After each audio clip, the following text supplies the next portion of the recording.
This is a brief overview of an AiM SOLO2 DL, the different performance modes or the different analysis modes for on-device analysis. We'll go ahead and power on the device. You can see the AiM splash screen there.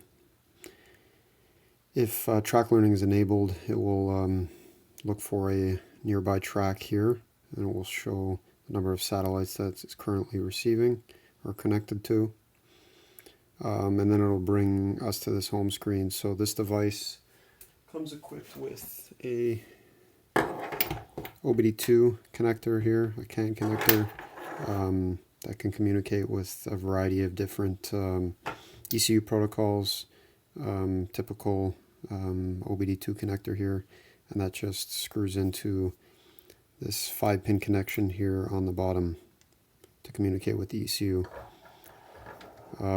So currently this page is showing all the GPS parameters, so speed in mile per hour, altitude in meters, the internal battery voltage, and the number of satellites it's currently communicating with.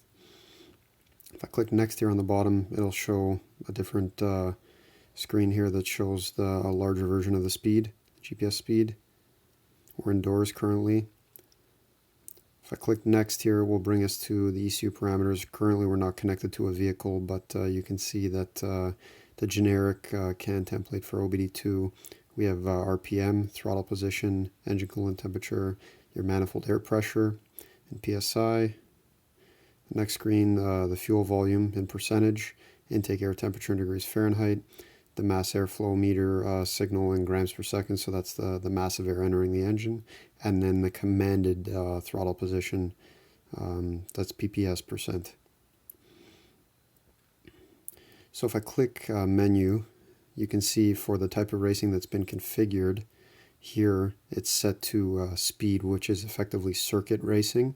So as soon as, if you have track learning enabled, as soon as you drive the vehicle along a path where it becomes a closed loop, it will automatically register that as a new track, and upon turning the device off and on, it will then recognize that as a track that it can access for future lap timing. You can adjust on the device itself where the start-finish line is. You can change this to performance mode, and that will enable you to look at live statistics calculated on the device itself for 0 to 20, 0 to 30, 0 to 60, 0 to 20, 0 to 40, 0 to 60 times in intervals that you select. You can change this here if you'd like, 0 to 60, so braking performance, 1/8 mile, so time to distance, 1/4 mile, and you can go back to 0 to 60, what the default is. We'll click exit, and we'll cycle through a few of the options here for the backlight color. You can see white, purple, red, green, yellow, blue, magenta, cyan. Leave it on white here. Wi-Fi options to enable the Wi-Fi or make it automatic, so when the device is stopped you can connect to the device in RayStudio 3 software without a USB connection, so that's via Wi-Fi. And then when we go system settings here, you can change the unit of measure for speed and temperature, the date and time, so you can change the time zone and the date format, the language, and then you can see the system info, so the firmware version, the boot version, the serial number of the device itself, and any connected devices.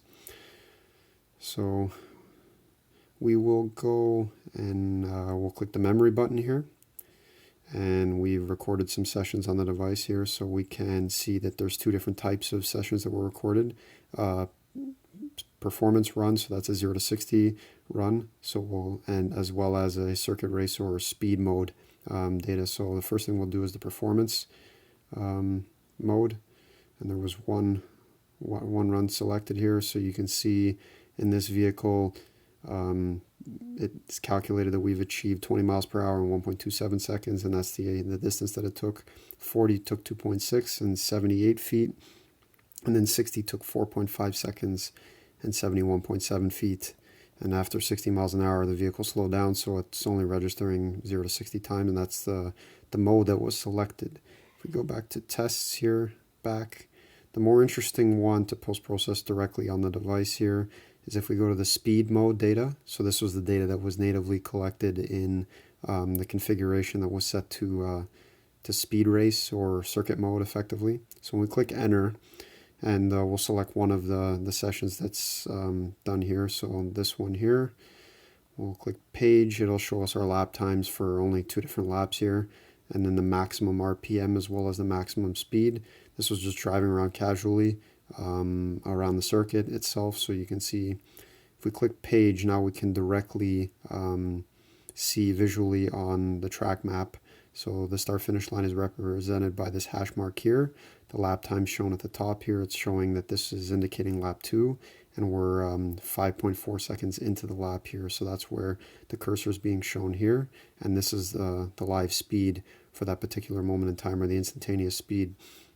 So we can step through the data effectively and move forward in the lap.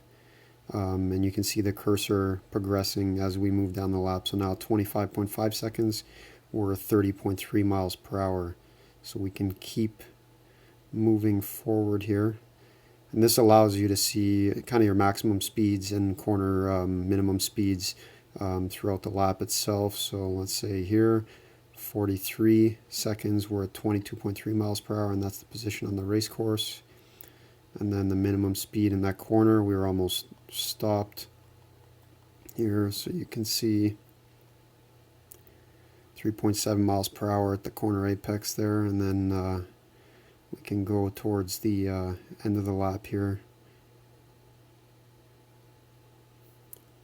So you can see 20.7 miles per hour at 1 minute and 11.90 seconds. So this is showing the completed lap.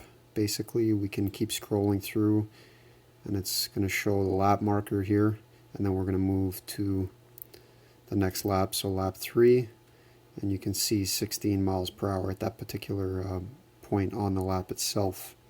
So we go back to tests, and you can see similar data for different sessions as well as other laps in the same session itself. Click exit, and we'll go back to the home screen here. So that was a brief overview of the different types of racing modes that are available here in the AiM SOLO2 DL device. So either the speed mode with predictive lap timing or without predictive lap timing, as well as the performance mode here.